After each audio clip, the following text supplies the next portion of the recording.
Hey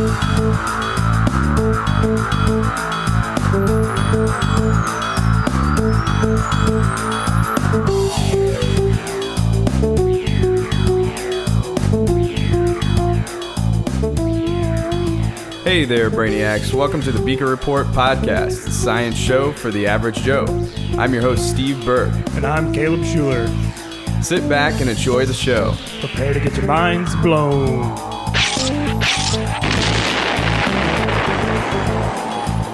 Or not. Gonna do. Yeah, probably not. No, but really, prepare. All right, we're back with another episode of the Beaker Report podcast. And unfortunately, Caleb couldn't be here today. He and his wife, Hallie, just had a baby. So congratulations to Caleb. And hopefully, I just talked to him before this. Hopefully, he'll be back next week. So we'll see about that. But without Caleb being here, I'm lucky enough to have a fantastic guest on the podcast. So Caleb and I actually met in this guest classroom, and the Beaker Report may not even be a thing if it weren't for this guest. So I'm very happy to introduce Dr. Well, I guess I didn't ask how I should introduce you. Do you like Dr. Sandra Specht or Dr. Sandy Specht? Sandy Specht. Okay. It's fine. You don't like Sandra? Yeah. That was my get in trouble name when I was a kid. So Okay. That's what my mom called me. All right. Sandy Specht. Okay. All right. So, professor of biology at Wright State University. Sinclair Community College. I'm at Wright State University. It's been a long day. And I went to Wright State. You did. Actually, I went to Wright State today. Oh, yeah. You did. You were telling me about from. that. Graduated. So that was going to be my first question. Before we did this, I did look up, because I couldn't remember in class if you had said that you had done research or not. So I did look up, did a quick Google Scholar, and I found some of your, was it mouse or retinal research? Yeah. Right. Wow. So you did do some research at Wright State. I did. So take us back. Where did you start at, like, for undergrad, and then take us through just a quick progression of where you went and then how you got to PhD. Okay. Well, I'm from Michigan, so I went to a smaller school, actually not about the same size as Wright State. It's called Grand Valley State University. Okay. And I went there because they had a fantastic physical therapy program, which is what I thought I wanted to be when I grew up, and did the volunteering and all that stuff. They started a new bachelor's degree when I was there called Biomedical Sciences, and I thought, that sounds perfect. I love it. Some anatomy and physiology, organic chemistry, all that stuff.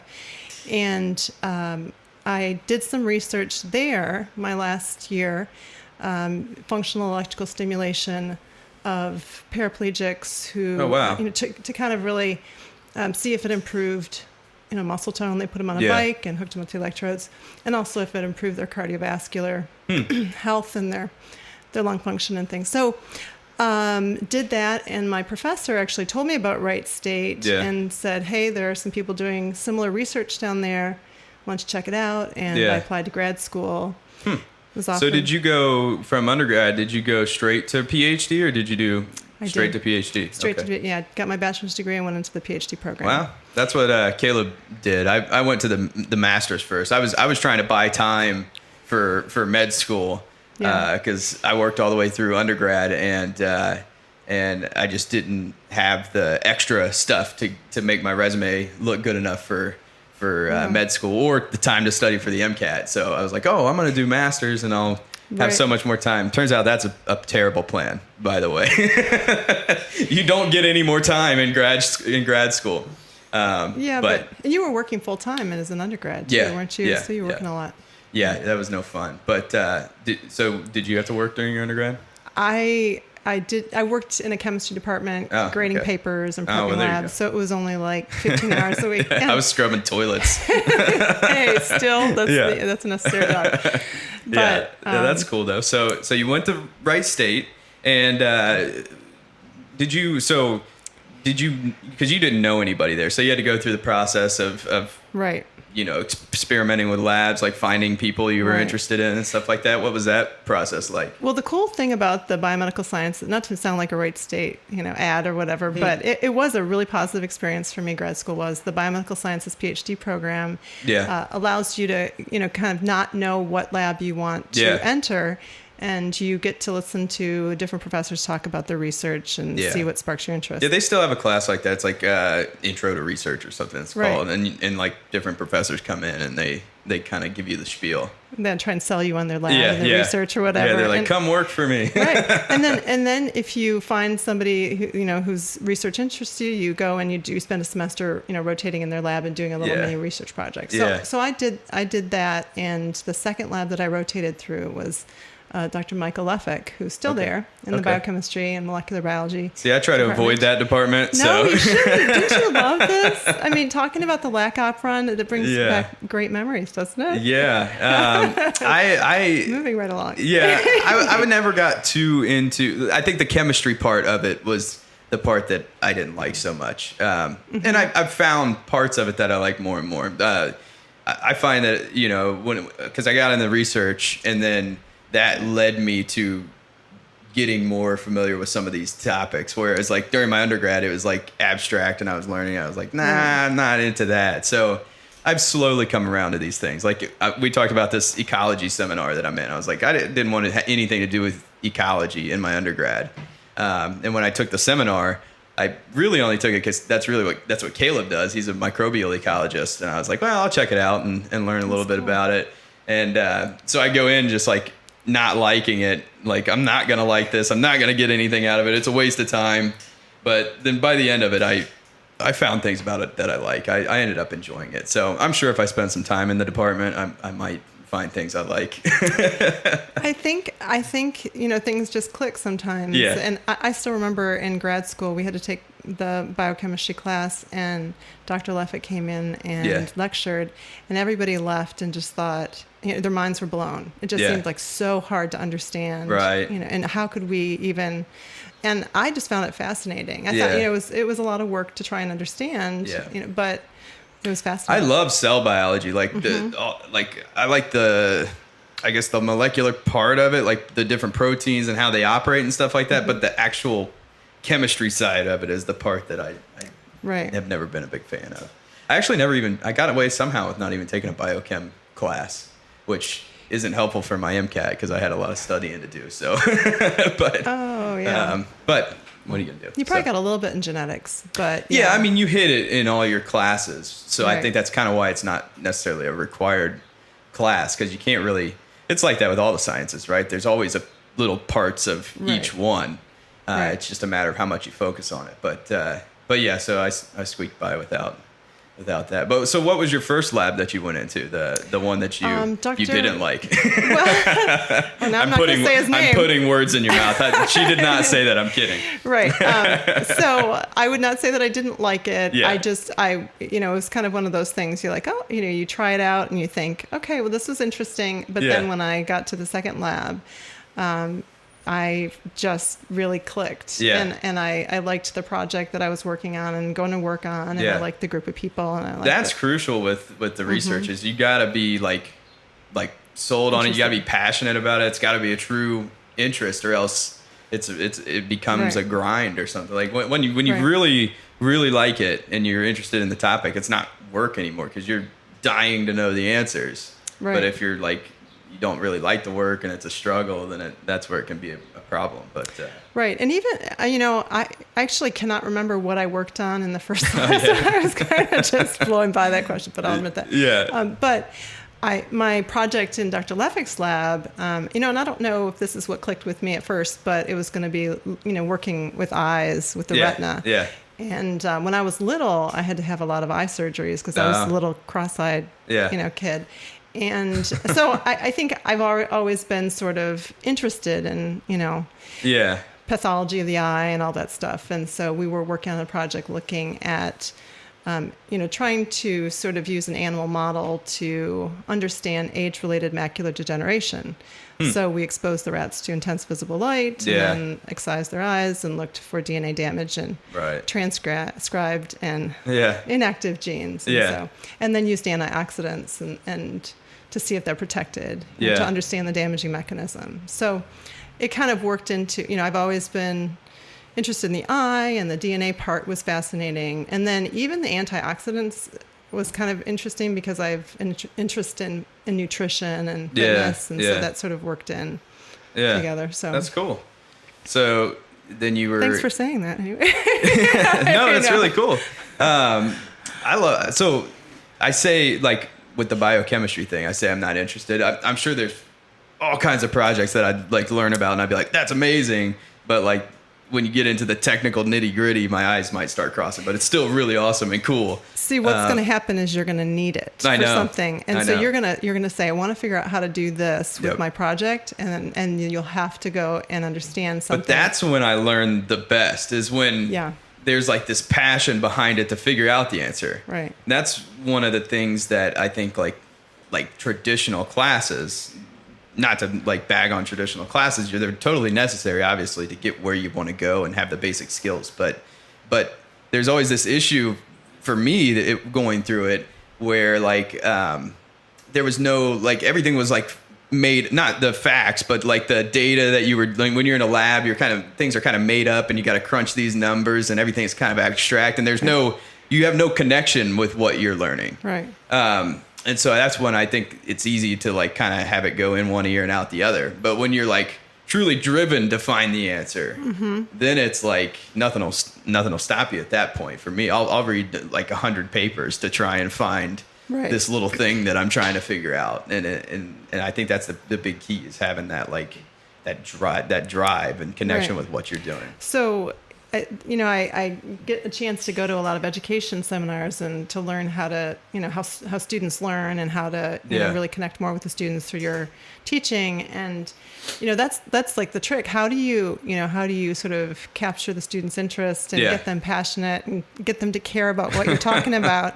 And you only have a limited amount of time, so you can't give them this massive, project to work on, but little mini things. And so. Yeah, it's really tough. It's a big issue, and I've had a little bit of experience because I was started as a GTA, so I teach labs. Oh, that's awesome! I didn't know that. What labs do you teach? I've taught a few different ones. This past semester, I just got done with exercise physiology. How do you like teaching, Steve? But I actually like it. It's something I went in and I was like, I'm not interested in being a teacher. I didn't go into grad school with the aims of going into being an educator or anything like that. Still don't necessarily want to. I could see myself maybe doing it someday. I don't know. I like being more hands-on, and actually I like the research part and like doing stuff right now. But I'm also young and energetic, so I don't know how that'll change eventually. But I liked it way more than I thought. I'm always that way. Like, I always go in as a hater. And then by the end, I always end up liking whatever I do. Preconceived notions about what it's going to feel like. Yeah. I remember you volunteered or did an honors project or something at the Boonshoff, didn't you? Yeah. So I just volunteered. I didn't get any credit or anything. I just came to help out, and then also did the science Tech Fest. Yeah. That's at Sinclair. Yeah. See, because I feel like I remember you saying that you really enjoyed that because you got a chance to interact with the kids. Yeah. And give. I've always liked kids, so I've always when I was younger, me and some buddies used to always go to this church, and we would. They had like a classes for younger kids, like like their parents would drop them off there, and then they'd have like these like lessons, but then they'd play for half the time, and we would just be there to help wrangle the kids and stuff like that. So I did that when I was young, and I've had when I was very young, I had nieces and nephews, so I've always liked interacting with kids, and they're just, kids are because once you get to college, everyone's like, they're working and grinding, and they're like, when they come to the class, they're like tired, and a lot of them don't want to be there necessarily that particular day. But kids are always so energetic and having a great time, and so it's always fun interacting with kids. But yeah, that was fun doing. And they have a natural curiosity, and it hasn't been, they haven't they don't feel like any question's a dumb question. Yeah, and so yeah. they're not, they just burst forth with whatever their Right. question happens to be. Yeah. Yeah, and they haven't been forced to do too many things they don't like yet for like a long enough time to where they're like, all right, let's see what's going on. Right. But once you hit a certain age, then you get this like divide of some kids that just don't want to be there and some kids that like do really well. Well, some of the education conferences I've gone to, they talk about the worst way for, to try and get people to learn is to just, give them back-to-back classes where they sit in class for hour after hour after hour, because it's kind of like driving on 70, out west or whatever. Your brain just kind of you goes start to sleep. shutting off, and then also like just sitting there, your blood's not flowing anymore, and like these kids are young and energetic, and they want to be moving and like doing physical things. Like I don't know. So I'm thinking about making my students get up and do yoga in the middle, especially the majors biology class. Or standing desks are a new thing now. Do they have it at Wright State? No, in offices. Oh, right. Yeah. Oh, you mean for the, yes, okay. Yeah, like I was at thinking work. for the students. How cool would that be? Like you could do it. It's, but I had a student in majors. You remember and so the way the classroom was set up, the little round tables, and I had a student who stood. And that was totally fine. He was in the back, and he was totally fine. But he even just kind of said, I cannot sit this long.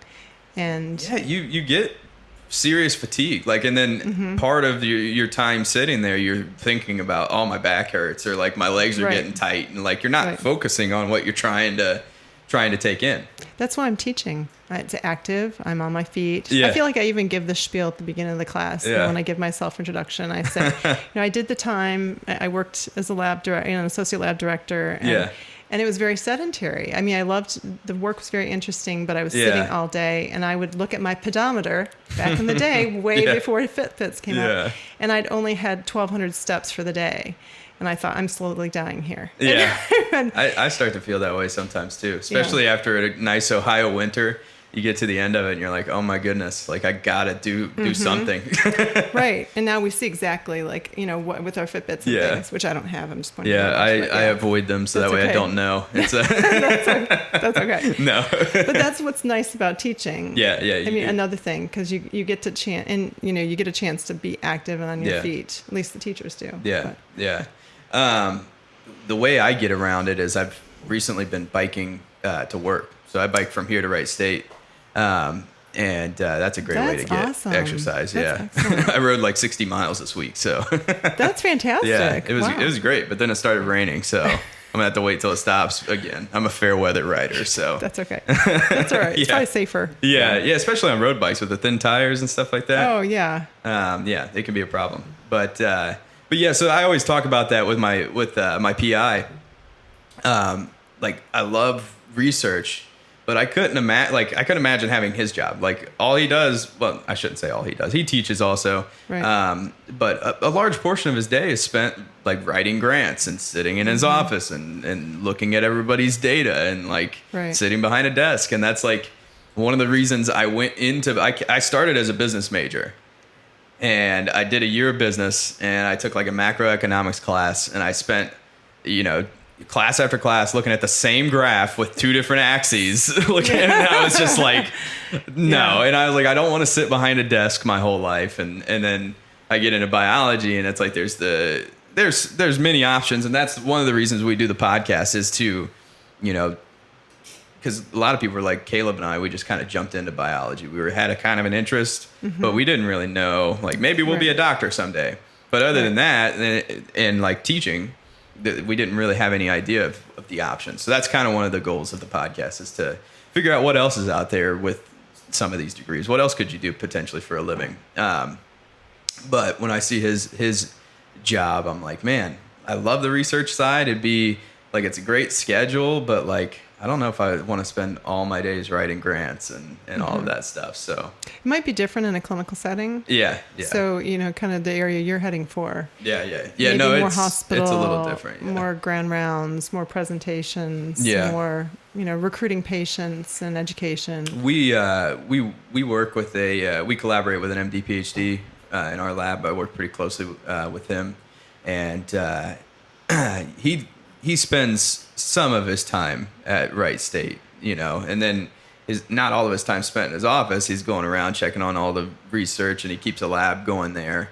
But he also works at the VA hospital where he's got patients, and he's a neurologist there. So you get a nice split. So you kind of get to change it up. Right. And that's one of the reasons I'm definitely interested in the MD, PhD in particular. But yeah, so we'll see. think that's a nice part about when you're coming into your career, because there's a lot more of the anything goes sort of a thing. Like you may end up with some kind of funky split schedule where you're doing podcasts, with, premier researchers or whatever, and researching on the side and teaching and doing a mix of things. And I would be fantastic with that, because that's kind of been me my whole life is just I'm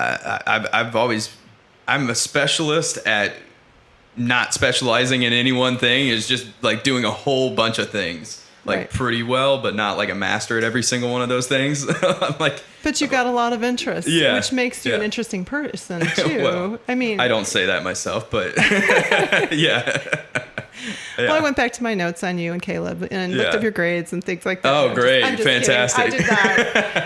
I think I did well in biology. I think you did too. I did not look up your grades. Okay. That's okay. I was trying to remember what you No. I remember you both being very enthusiastic students, not afraid to talk and, ask questions in class or after class. One of the reasons we might have started doing a podcast is because we love to talk. Right. So was it the cheesy little did I do the self-introduction where I do this icebreaker at the beginning of a lot of my classes where I make you pair up and then you have to interview each other and then present. I don't remember specifically. Yeah. I remember for Caleb and I always came to your class. I think it was pretty early. So I can't remember the progression.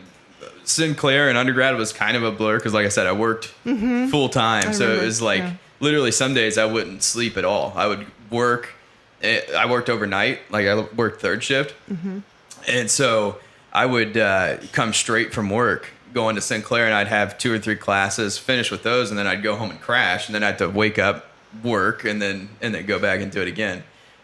So it was kind of a blur, and I can't remember the progression. If it was, I know we met in biology, Caleb and I, and I'm pretty sure it was Bio 1 that we had with you. Probably. I think so, because I know I had you and I had Dr. Finch. Right. Is her name, right? Yeah. And we didn't, we both had one biology class together, but the other one we didn't, and then we met back up in genetics. Yeah. And I remember for a lot of biology at the beginning, we didn't really talk to each other very much. We didn't really know much about each other, but eventually we had to start talking to each other. I think we would wait out in the hallway sometimes, and I was always tired. He looked tired, and I might have said something, and we eventually found out that we both actually worked third shift. He worked at UPS at the time. He was in the Navy. Okay. And he was back. That's right. I do remember. Done with his duty, and he was working at UPS, and then going to Sinclair. Was he in reserve? Didn't he stay in reserves, or maybe not? I can't remember. He's out now. Okay. I don't remember what exactly he was doing. He was in the Navy. He was deployed, and then afterwards he started up at Sinclair. So, but yeah, eventually we figured out we're both working third shift and had that commonality. And then we started talking about podcasts because we both listened to them at the time. That was one of the things I would say actually got me back into getting an education. I was fully ready to just get out of high school and just start working, and I had no interest in going to college at the time. And I started working, and I was cleaning at the time, and I had a whole lot of time by myself to be bored and be working. And so I started listening to music while I was working because I worked by myself. I'd clean buildings when no one was in there. And eventually I got bored with music and found podcasts. I saw that podcast app on the iPhone. I was like, what is podcast? I'm going to start flipping through here and just see what these are about. And there's endless stuff. And I started with comedy podcasts because I like comedy. I've always been a fan. And then it just branched out from there. It kept you awake? It kept me awake. And then I got on to, I eventually got on the Joe Rogan podcast back before he even blew up. It was the early days of the Joe Rogan podcast. And and then he's a curious person, and then he would bring on scientists every now and then, and he ended up getting these really interesting guests, and then my interests started branching out in different things, and then that evolved, and then I eventually was like, well, I don't want to work and break my back my whole life, so let me figure out what I'm going to do with my life. So that's when I was like, I'm going to go to college. So I signed up for Sinclair, and I just chose business, and then quickly figured out that was not what I was interested in. So right. And education really does open doors. Yeah. And it can make your life easier, or it also can help you find something that you're really, really, excited about doing, and it won't feel so much like work. Yeah. I think that's the key. That's the biggest thing I've found is just find something. Everything's work. Any job you go into, even the research, I love it. But like, there's days where it's not fun. Like, there's things I'm doing that are tough. I got so many things I got to get done. Right. So there's work aspects to it. But true. But what I'm doing, I really love it. So it makes that part bearable.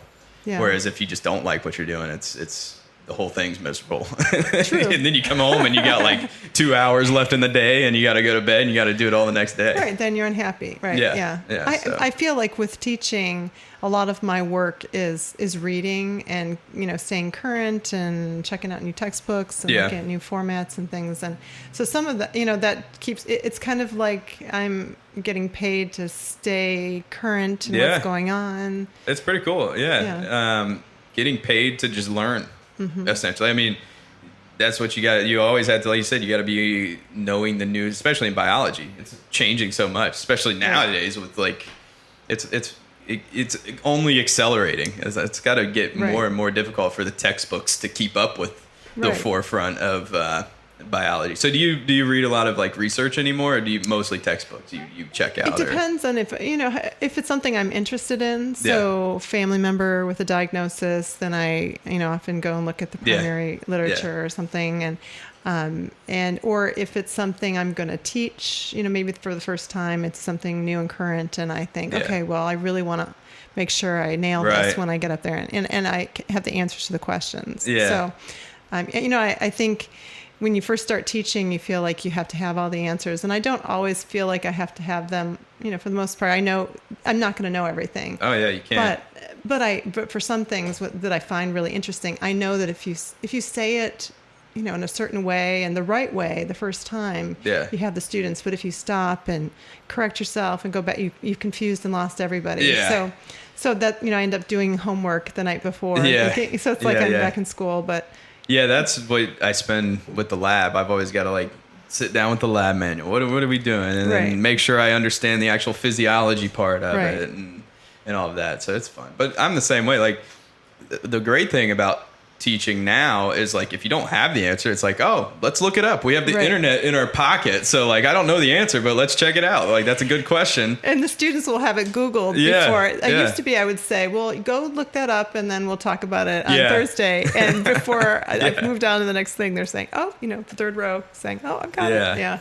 Which is kind of cool because then, they were on their phone, but they're engaged enough to hear the question, and I think you got to embrace the changing technology. I mean, it's just a fact. We all have our phone with us. We're all on it all day, and there's negative aspects to that, but you have to try and find the positive ways to use it and embrace it in all places.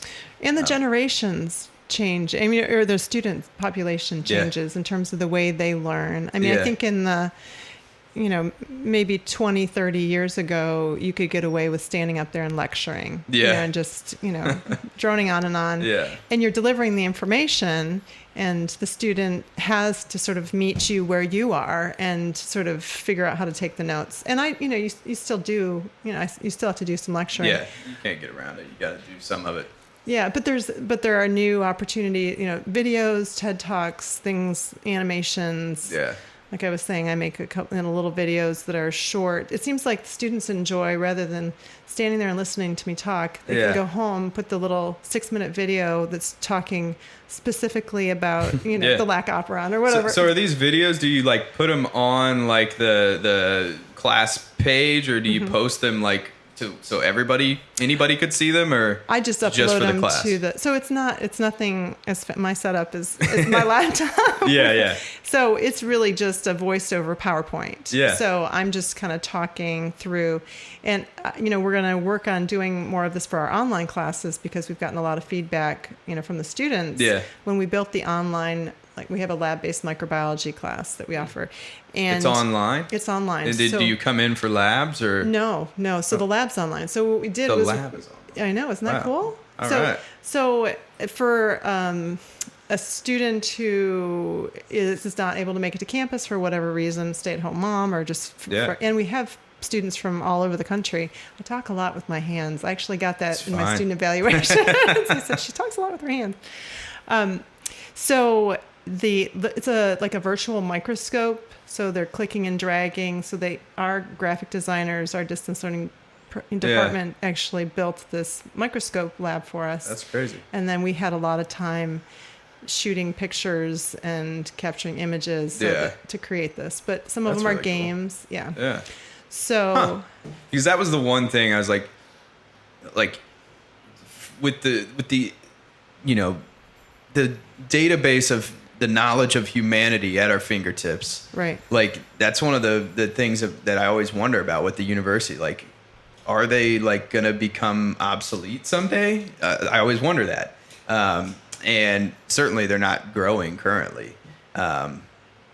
Right, enrollment's down right now. Yeah. And the economy's, it kind of happens when the economy is doing better. Enrollment's down a little bit, but But like, what's going to happen? And the one thing I always thought of is like, well, with particularly in the sciences, there's always labs, and you kind of have to have the equipment. You kind of have to be there for that. But a lot of the other classes, like, that's another thing I used to do when I was cleaning. Like, there's all these open source classes now. Like, I would MIT listen to Harvard, lectures right. from MIT, Harvard, like you said, and it would anything I was interested in, I'd pull it up. There was like an astrophysics thing that I would listen to and go through the whole class just as I'm working. Yeah. But you still have to have, so in order to, I guess it's possible you could, no, I don't know if you could go to medical school. If you got fantastic scores on the MCAT with taking... like online? And didn't have a degree. Yeah. I don't know if they would... Oh, no. Yeah. No, I think it is a requirement to have a degree. Yeah. For that. But I could see a point where like you structure these in a way and set it up so then like these online resources you could then get a degree maybe somehow. I don't know. Yeah. But, I think it's, going back to your, I think what your question was going to be or your comment, I think the universities and the colleges have to stay relevant. Yeah. I think at Sinclair, again, not to sound like a commercial, but I think at Sinclair Community College, Dayton, located at 444 West 3rd Street. They That's do a amazing. really good the job. address. I have to Google Wright State every single time I order something. I'm like, So they work with industry partners in the Miami Valley, in the Dayton region, to figure out what their needs are. Yeah. So we have a biotech program, and our biotech program, we have a biotechnology advisory committee that's made up of people from Procter & Gamble and from Wright State and from other community labs. And they say, we need the students to know these things. They need to have better math skills, and they need to have these, techniques. And so we can incorporate it in our curriculum, and then they hire our students. That's really cool. So, yeah, and that's one thing that's great about Sinclair is there's like all these specific programs for like if you want to be this whatever job, you want to do whatever job, like there's a specific program for that, and a lot of them are like 2-year programs, and then you're like you can easily go get a job after that, and it's that's really cool. But we just got approved for an unmanned aerial system, so the drone. The drone. Here, am I acting it out? We're gonna kill the video, right? So, I'll cut that part out. So, but we're offering a bachelor's degree in UAS starting the fall. I think is when they're gonna start accepting. A full bachelor's degree. So so we actually applied for a bachelor's degree in biotechnology and made it to the next level, but I think our application is still in the process of being reviewed again. I think it was denied, but I can't remember where we are in the process. But for the unmanned aerial systems, it was approved. And Yeah. so for sort of niche sort of programs like that, where Wright State doesn't have that program, Sinclair has had a 2-year degree that they were able to just sort of scale up. Develop it, yeah. Yeah. That's awesome. I had a great time at Sinclair. Like I said, I didn't enjoy the business part. I think that's just because I wasn't interested in that. It certainly wasn't bad classes or anything like that. And I think their math department's great as well. Like I had fantastic math professors. Right. So I loved Sinclair. It was, And and again, I think that your business classes, you probably are going to find, wow, this is really cool that you have some of that knowledge, because it wasn't as wasted a time as you may have. Yeah. You I don't feel know. like, I don't remember anything from You'd be my surprised. math. So I did a lot of classes like during that were also like gen eds. So those Okay. were helpful. Yeah. But like specifically the business classes, it was like I took a couple of them and I was like, all right, I'm finding something else. When you find yourself like Yeah. incorporating or doing something businessy, Yeah. you may say, "Oh yeah, this looks familiar," and it's amazing, because that happens to me sometimes. I'll think, "Oh my gosh, I can't believe I even remember this," or some of it's the science thing. I can remember how my anatomy and physiology teacher taught the cranial nerves or something like that. And Did you take anatomy at Wright State? I did not take it at Wright State. I took it as Michigan. So they had a physical therapy program, so they had a cadaver lab, so I was really fortunate to be able to take gross anatomy, and actually, so I had a year. That's the exercise phys lab that I teach. A lot of those students are bound for PT school. They're hoping to get into PT school, and then the other handful are like PA, and then other ones are just general bio. But a lot of them want to go to PT school. It's a great career field. Yeah. It really is. I think. I've broken a couple bones. I broke my leg, and I broke my femur when I was in like 3rd grade. And my doctors wanted me to wear this because this leg's shorter than the other one, like noticeably. I never noticed. Yeah, well, I mean, if I pointed it out, it's noticeable, and it's noticeable to me. And like a long time after that, I wasn't the most physically active, and I had back problems after that from like your hips kind of, do this as you're walking, and like running wasn't great. That I fixed that once I started getting more active and going to the gym and strength training. But they prescribed this. What I'm about to say might be part of the reason they prescribed physical therapy at the time. But I wanted to have nothing. I didn't want anything to do with it. I'm like, I'm not going. And, so do you remember why? Well, I mean, you were young, so young. I don't know. It seemed like. And my mom didn't force me to do it, so so I don't know. but so I've never really had any hands-on experience with physical therapy. It's a pretty cool career field, and for people who want to like helping patients and help them improve and rehab and things. I definitely get the drive. Like I could see myself. That'd be fun. Like obviously I'm interested in medicine, and if you're interested in medicine, the main part there is the patients. Like you're interested in helping people. The cliche thing. Like that's like the number one thing when you write your applications. Like you can't just say, "Oh, I want to help people." Like that's like everybody wants to help people. But you also have to be interested in like the disease process, that side of things too. But like I think it starts because I think that's when I first got my interest in medicine, is when I broke my leg, because I spent the time in this hospital, and I was in the environment. I saw the doctors, saw what went on there, and I think that's probably where the interest kind of started, because I always felt like, especially nowadays when you go to like the newer Miami Valley and stuff like that, you go in there and it's like this like little like spaceship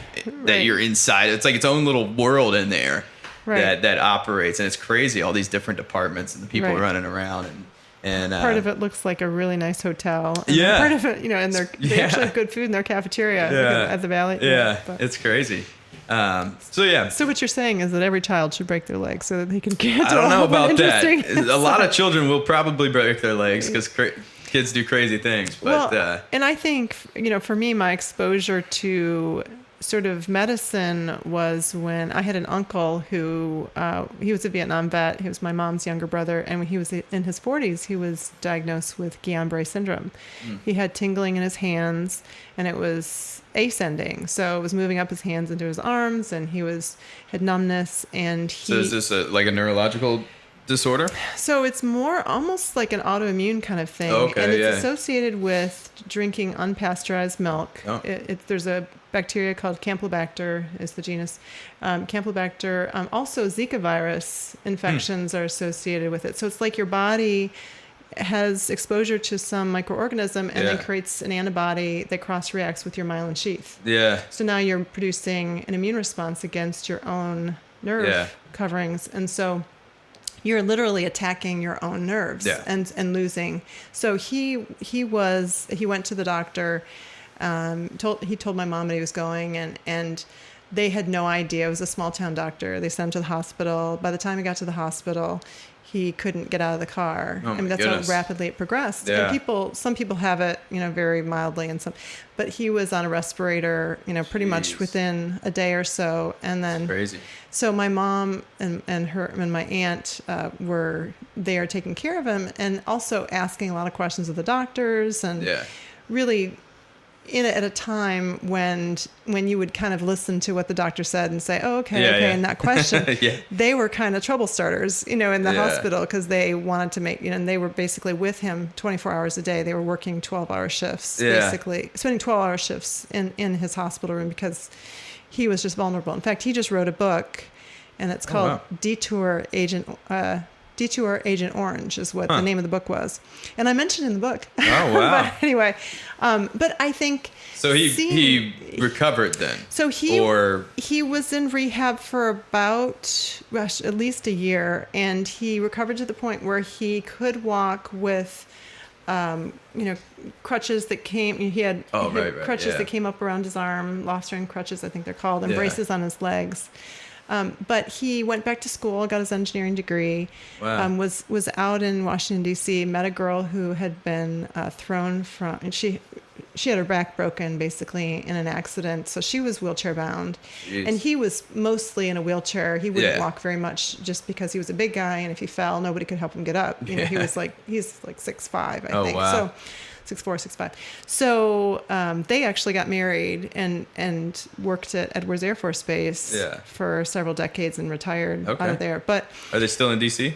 Well, no, Edwards Air Force Base is out. I don't know where that is. Yeah, that's out west. They're actually they're out west now that they retired just because they wanted to get away from the snow and ice because it was hard in their wheelchairs. Yeah. But I think being so young, I was in 6th grade, 7th grade, watching him, being around the hospital staff, being around medicine, seeing the tubes and the, it kind of looks like your computer screen, kind of all the monitors, and then also seeing my mom, who does not have a science background. She was a CPA. So she was asking questions and making the doctors explain things to her. And I think that's what, sparked my interest in physical therapy. Yeah. But also kind of introduced me to the science and medicine world. So, So having those experiences, I mean. Oh yeah, it's definitely crucial. Right. Because, otherwise, like to get an interest in something, you got to have some sort of exposure to it, right? Some segue into it. Yeah. So that's really cool. Man, it's not cool for your uncle. What an experience. I mean, but now he's written a book and he's got all these stories. It's an amazing story. Like going back and getting the engineering degree. And he was an electrician originally, and that's what he was working as an electrician, but he never got like the manual dexterity or the fine motor skills back in his hands, so he couldn't work as an electrician any longer. Nor could he sort of contort to get in all the positions he needed to do to work on the wires or whatever. So he got an electrical engineering degree. And that's really cool. So I always say that if I hadn't done biology, I probably would have done engineering. That's like my second. That's like kind of what my lab in particular, we do a lot of, it's electrophysiology. So it's very, the people who founded the field were communications engineers during World War II. And so it's just, that's kind of the nature of the research is you kind of have to be able to build your own stuff. And there's a lot of electrical equipment that you're using to record the signals that we're looking at. So and I love it. That one of my favorite parts of the lab is actually building the equipment to do the experiments. The experiments are great, and then the data gets super fun once you start to analyze it and see all these different patterns and what's actually happening. But actually designing having a goal, like knowing what you want to record and what are the problems here, and then tinkering with things and building them and redesigning things to like make it work is one of the things that I really love about the research. So the problem solving, the engineering of the solution. Yeah. So I think that probably would have been, in a past life, I probably would have been an engineer. I mean, you still got time. Yeah. So that's one thing. When I do a PhD, I'm probably going to look into programs that will be okay with me, like taking some more heavy math classes, maybe some coding, and kind of getting some of that, not getting an engineering degree, but just some crossover. Yeah. Right. So I think coding's a big thing nowadays, like knowing some form of code, especially in research, maybe not everywhere, but I mean, it's in a lot of things. It's coming more and more, like little kids are being taught how to code now and stuff. But it's if you could know that stuff in the research, it can be really beneficial. Right. Because you see the applications sooner. And Yeah. Have you ever seen an Arduino?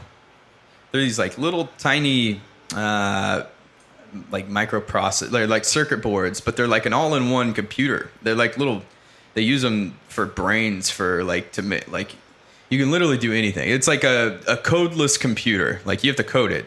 Okay. But it's got the power of like, not this computer, because this like is like, I built this for so but it's got the power of an average computer. Like you could set it up and put a monitor on it, and you could be processing Word files, you could be watching videos. Like it's a standalone computer. A lot of them have Wi-Fi and Bluetooth connectability, but they're like open source, and you can just code them to do just about anything. And they have like things that you can attach to them. And so like people have made like, people are interested in 3D printing like prosthetics. Okay. And then like to move the fingers of the prosthetics, you could use hopefully something smaller than Arduino, but an Arduino could do it. Like you could have it here and have it powering it and like running all the code to make it work and respond to it. But so it's going to be scaled down and implanted potentially, I mean, that's obviously, people are going to try to do that. But they're like about this big. They're pretty small, and you could put them on like on the back of a little robot and have a robot doing something. But there's all these like things that I've come across in the lab where I'm like, man, for instance, so I do in vivo force measurements in mice. So I do a surgery. I expose it's like the gastroc, and it's basically the calf muscle in the mouse. And then I like tie a suture to the Achilles tendon, and then tie that to a force transducer, and then I have like nerve stimulators. And when the muscle contracts, I record the muscle force that the muscle produces from nerve stimulation. During that, obviously, it's an in vivo experiment, so the mouse is anesthetized, and I have to keep it alive. And a big part of that, so when we do isoflurane anesthesia, it's like an inhalant anesthetic.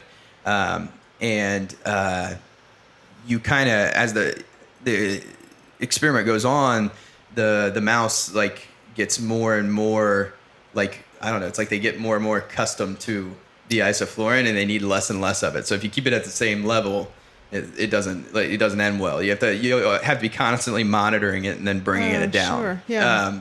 And the way I monitor that currently is just manually counting the breathing rate every few minutes or so. I count it real quick, make sure it's in the right range. Okay, we're good. And then I keep doing it. I keep doing my experiment. So one of the things I was like, it'd be so nice, like this anesthesia, we have like a digital anesthesia machine. There's a module we can buy to have it tell us respiratory rate, even like expiratory gases, all this stuff. But this thing's like $5,000, like additional to the expensive machine that we already bought. Right.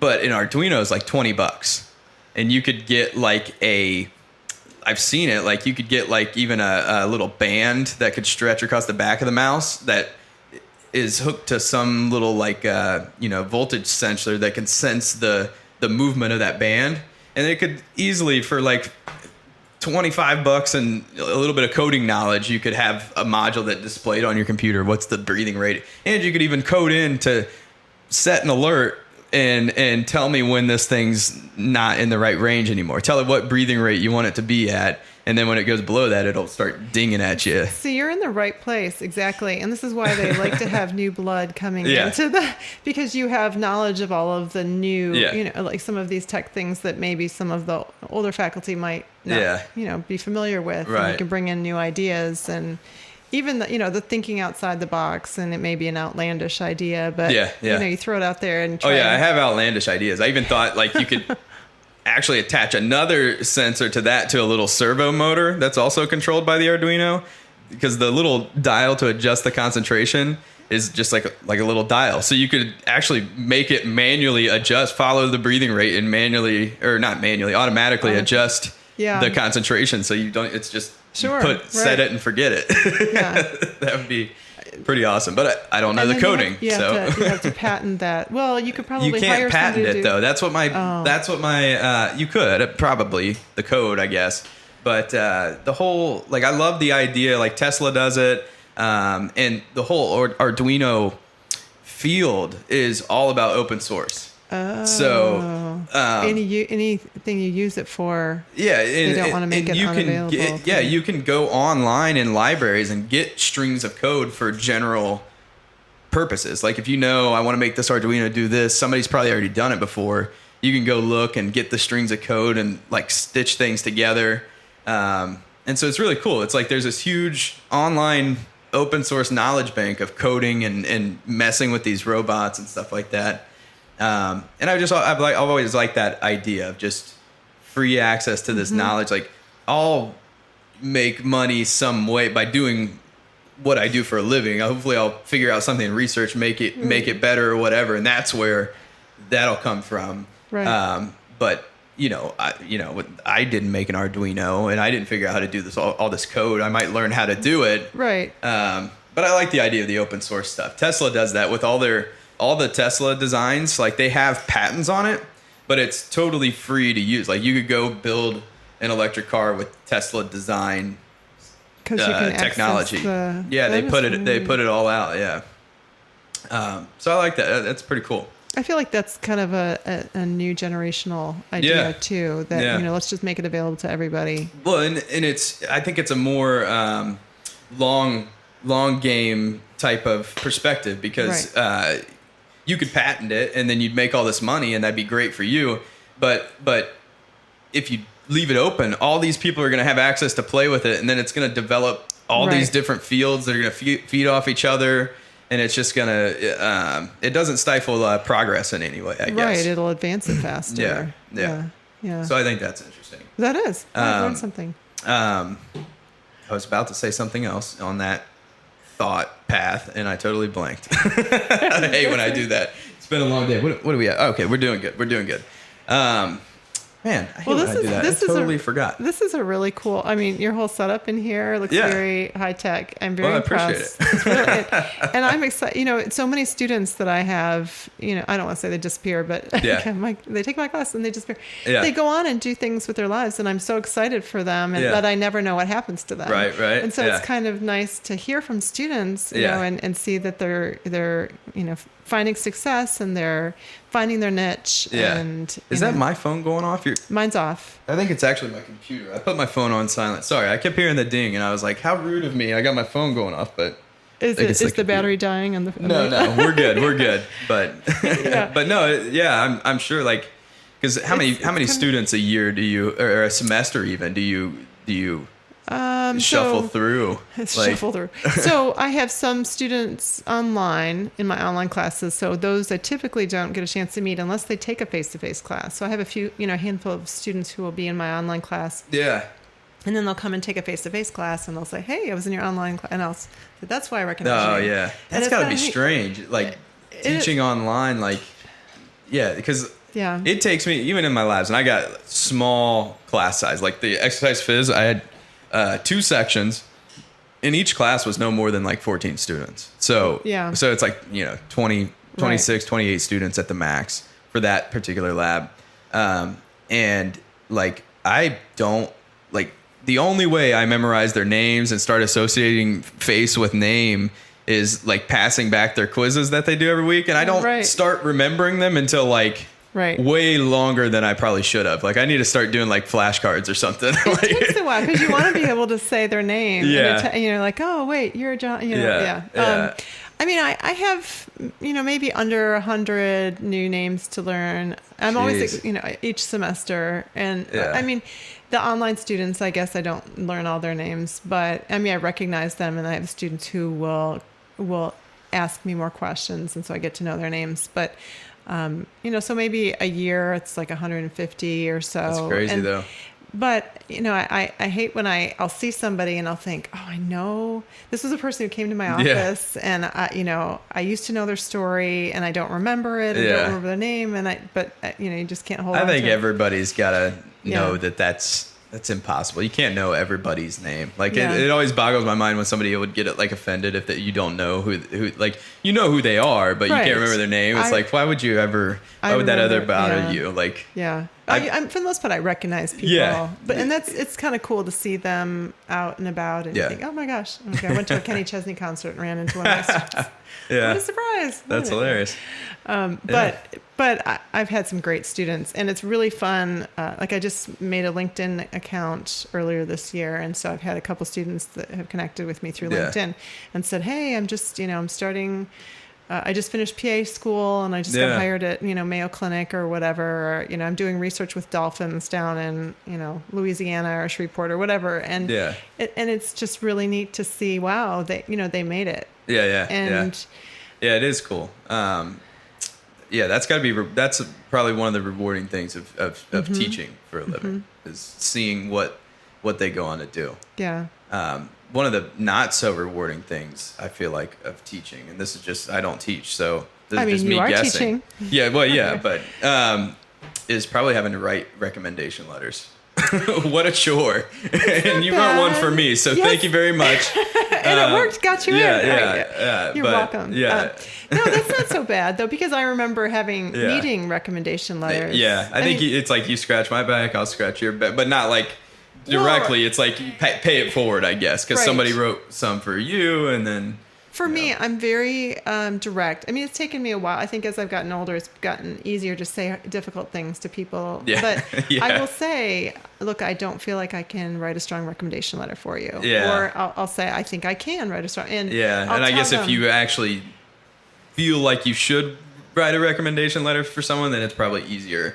Right. To get the drive to do it, I guess. Well, and I want them to succeed. But the other thing is I know, because I went to school at Wright State, I go back to their seminars, I see people, people know my name. And so I feel like I'm going to write an honest recommendation letter. And if I have enthusiastic, participation in class from the students, then I'm going to, want to communicate that and tell them how hard they worked and see that, the questions were, not just surface questions, they were really extending questions. And then, the opposite is true too. If you have a student who sleeps in class because they're working all night. No, I'm just kidding. I never saw you sleep. I drink a lot of coffee, so I was not. I still do. You and Caleb either perfected sleeping with your eyes open in class, looking focused. No, you guys were both engaged and seemed to be enjoying class.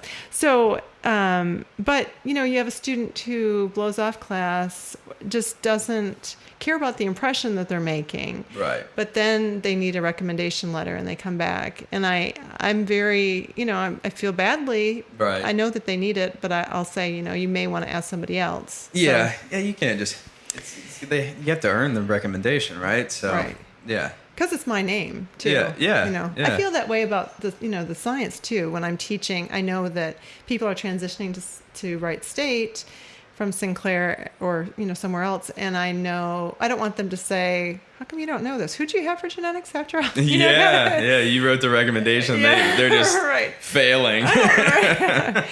But so I feel like it's kind of my name and my reputation. But I like I said, I've had some really fantastic students, and I think it's just really nice to be able to play a small part in inspiring that, hopefully, and again, I feel like I'm like first day of class kind of thing, but my hope is to inspire them and show them why I find science to be such a cool and genetics, molecular biology, DNA, why I find that to be such a fascinating area, and kind of inspire them to go into that area. Right. See why it's interesting and get them excited and That's see really the cool. relevance. I think so. We can probably. Do you have a hard cutoff time? We usually do a little over an hour, so that's okay. Yeah. Where was I going? Oh, one of the things I feel like, as good as all the classes were, and we had labs for different science classes, but I had and this might be because there's no primary research at Sinclair in particular, so that Sure. I may be biased on this point, but for me, I didn't really know anything about research going through biology. I was getting a biology degree, and I had no idea, I guess you kind of learn about it in the textbooks, but you don't really see it being done. You don't understand the process fully. Right. It's abstract. You kind of just learn about it, and so that's something. One of the other goals of this podcast is to get that out there, and that's something I try to do with my students that I've had in labs. Is I always start telling them what I do. I'm a graduate student. This is the work I do. This is what I study. And then I also try and get them to come into the lab if I can. So they just see it, like they step in the door and they see what's happening. Like even like tomorrow, somebody has to come in and do a makeup quiz. And I specifically am having them come in when I'm doing an experiment. So they'll be there and they might say, "Hey, what are you doing?" And you know what I mean? So, I don't know how it is at Wright State's pretty good. But even still, until my very last semester, of course, I missed all the intro classes. So maybe I missed even in grad school. When I started grad school, I didn't take the intro to research because I already had a lab. But I just didn't get exposed to that primary research. And I feel like that maybe some schools do it better than others, but that is something I think needs to be done better. I think that science in general has this communication issue. People don't fully understand the process of how it happens and how do we figure out what we know. Right. So I don't know if I'm asking a question, but maybe what do you think about that? So my response to your question, no, it's good. I get what you're saying. So because we don't, because I, as a professor there, don't have an active research project that it's ongoing. And we've talked about this a little bit, whether that's feasible to do. And some people would like to, and some people don't, but we need the space and on and on. So we can do other kinds of research, and there are certainly research projects going on in other departments. It's more survey based, and I've done with my honors students some research where they've gathered data, but it's survey based, and they presented at an honors symposium kind of thing. But I agree. When you're talking about a lecture-based, a lecture in biology, you are sort of introducing science papers by having them do lab reports. Yeah. So you're kind of and they're doing the lab experiments. So you're testing the pH of all these different solutions or whatever, Alka-Seltzer or whatever. And then you're having to write something.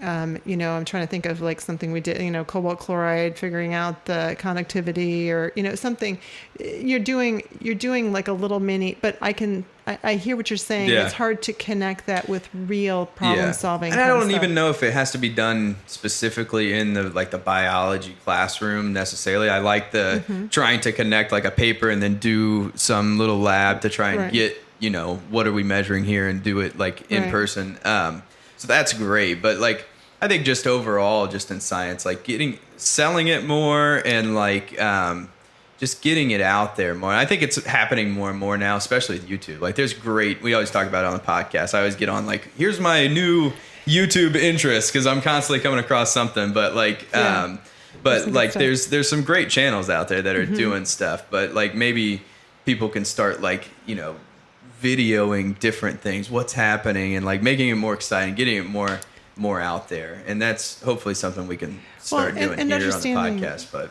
and understanding the research process and understanding what's credible information and what's a credible research study. I mean, you guys should talk about vaccinations. That would be a really great topic. Yeah, we ought to get somebody on who's an expert. Yeah, I'll work on getting you a name. Yeah, okay. Yeah, because this, now, with vaccinations at an all-time low, and then we're and starting to have things sporadic, resurging.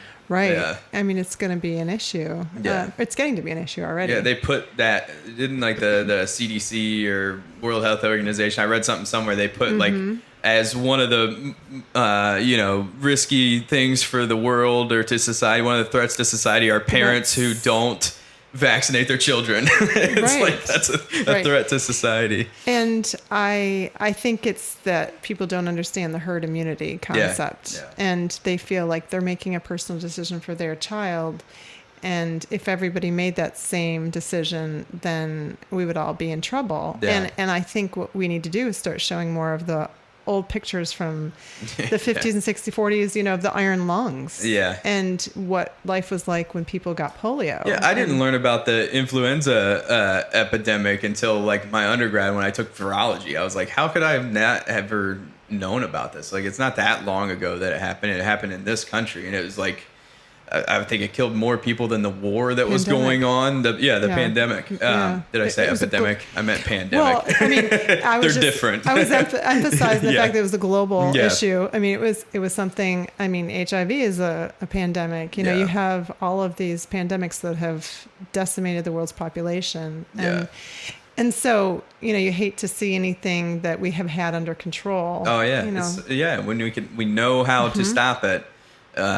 Initially, not treat it after it's happened, but we can prevent it. That's what you always want to do, and we can, and then people choose not to. But I don't know. It's a weird time. Like, we have like all this social media, we have conflicting, news, and people get in these echo chambers, and like there's so much information out there.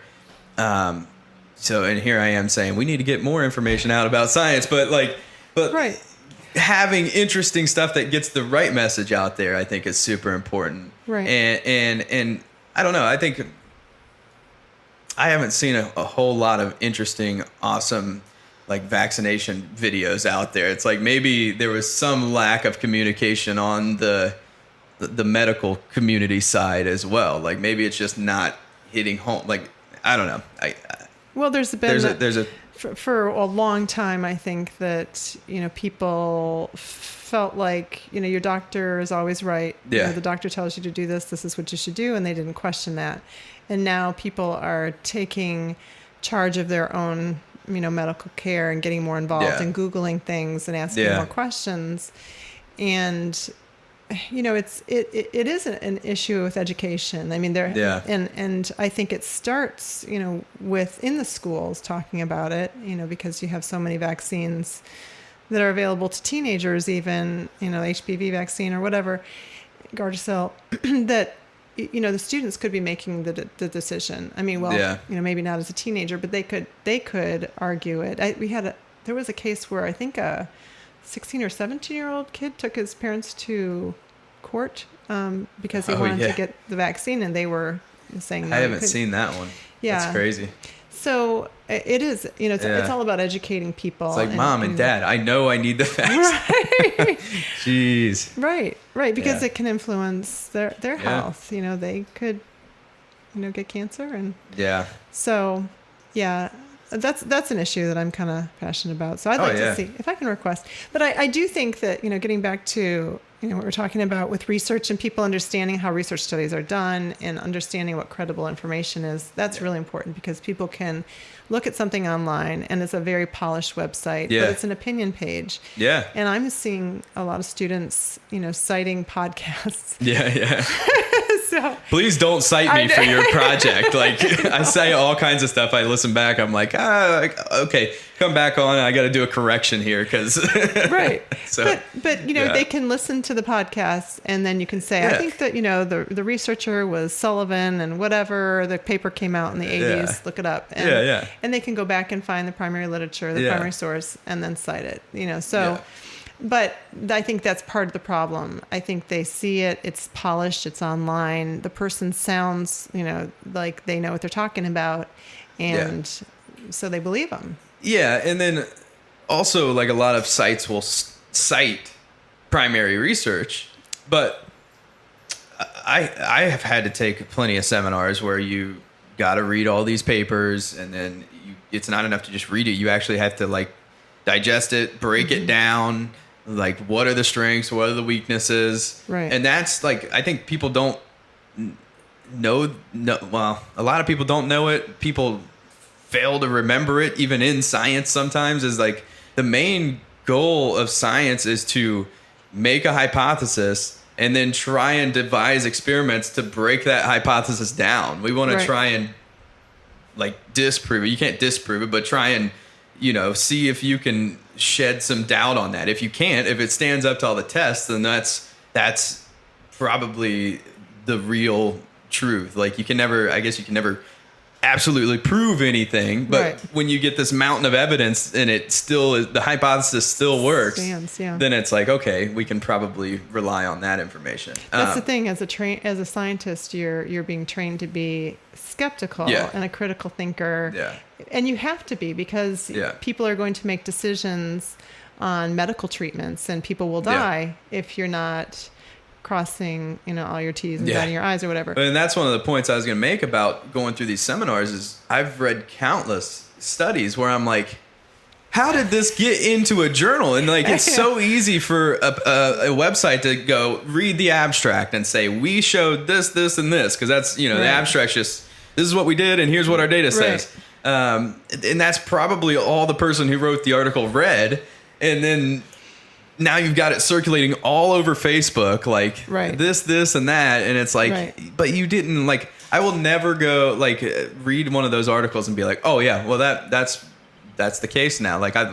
I'm not going to buy that until I look into that research. The problem I have now though, is I never have time to actually look into it. So it's like, okay, maybe that's a possibility, but I'm never going to be able to break down this research. You understand the limitations to the things you're reading. Yeah. And you know that there was a guy or gal or group of people in a lab doing these experiments, and, silly things can happen. Like all of these papers that were retracted because HeLa cells contaminated and they weren't really looking at a primary lung cancer cell line. HeLa cells had contaminated their cell line. So they had to retract their paper. Yep. So if you saw it and then it went away, you might not have seen the retraction. Yeah. So that could have easily happened to me for my first paper out of my master's. My project I've been working on, there was like everything we did led to this big conclusion of like this amazing result and cool findings, and it opened the door to like, if this was true, like it could have been this and that. And it turned out it was a technical flaw. So we could have published with that, but there was this underlying question, and as a scientist I couldn't stop there. I had to know. And so we figured that out, and we did the test, and it was not the result I wanted deep down inside, but I want to know the real answer. So that's really the result I wanted, is whatever the actual case was. So that's why the process is so nice that you have to, for peer reviewed journals, they're reviewed by your peers and they're critically reviewed, and they say, hey, well, you know what?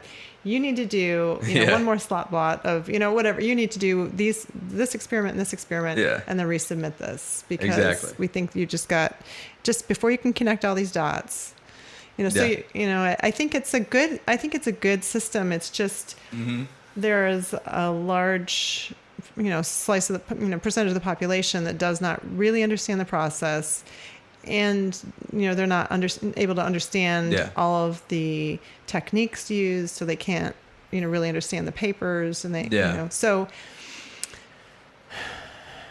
so here we are. This is what we're here for. Yes. So educate people on science so they can understand it and love it like we do. Well, I think we did enough here. Okay. And I could do this all night, so this is really I'll never stop. So I get paid to talk for a living, right? Yeah, I teach. Exactly.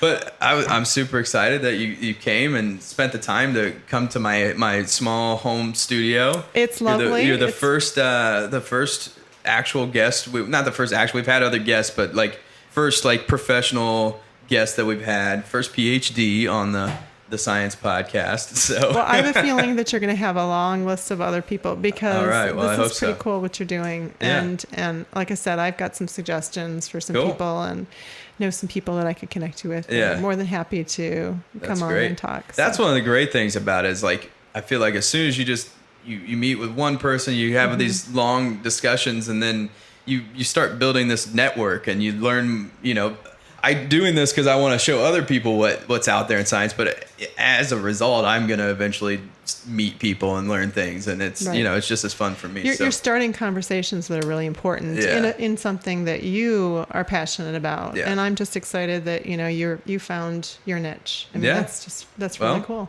Well, I'm glad that I took your biology class and Caleb and I met. So, and hello to Caleb. And congratulations. Hopefully, you can come back on Absolutely. sometime in the near future, and he'll be here with us, and hopefully, all the technical issues will be worked out, and it'll only get better from there. So, sounds great. Well, thank you very much for having me and inviting me, and I look forward to coming back. Thanks for being on, and we'll be back next week. This was our first YouTube episode, so. I hope you guys enjoyed it. Check us out on social media. Everything's at the Beaker Report. And we'll be back next week.